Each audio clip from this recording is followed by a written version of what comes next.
7 लाख की आबादी वाला शहर गंदगी की लपेट में, मलेरिया और खसरा जैसी अमराज शहरियों पर हमलावर होने लगे। माहाना 2.5 से 3 करोड़ रुपए की बजट और 400 से ज़ायद मुलाजमीन के बावजूद शहर सफाई से महरूम, जबकि तहसील चेयरमैन सवाए फोटो सेशन के अमली तौर कोई काम करते हुए नज़र नहीं आ रहा।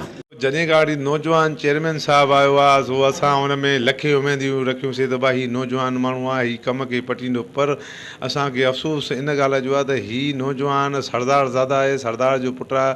हीउ रोड ते अचे कोन थो, सुबुह सां सवेले में सवेले 12 बजे ऑफिस में वञे थो, कलाक ॿ वेही करे वरी वञे थो पंहिंजे बंगले ते।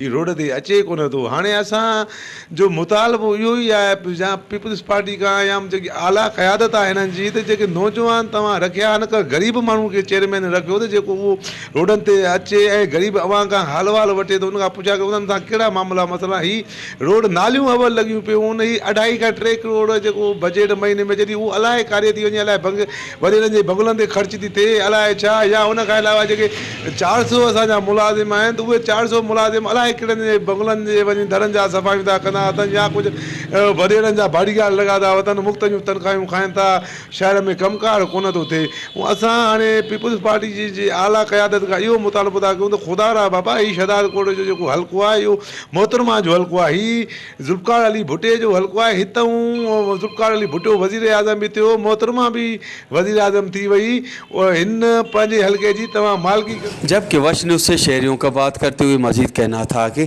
करोड़ों रुपए का बजट, 400 से ज़ायद मुलाजमीन और फिर भी शहर का सफाई से महरूम होना शहर के मुंतखब नुमाइंदों और जिम्मेदारान की नाअहली का मुंह बोलता सबूत है। कैमरा टीम के साथ गुलाम अली ब्रावी, वश टीवी, शहदाद कोट।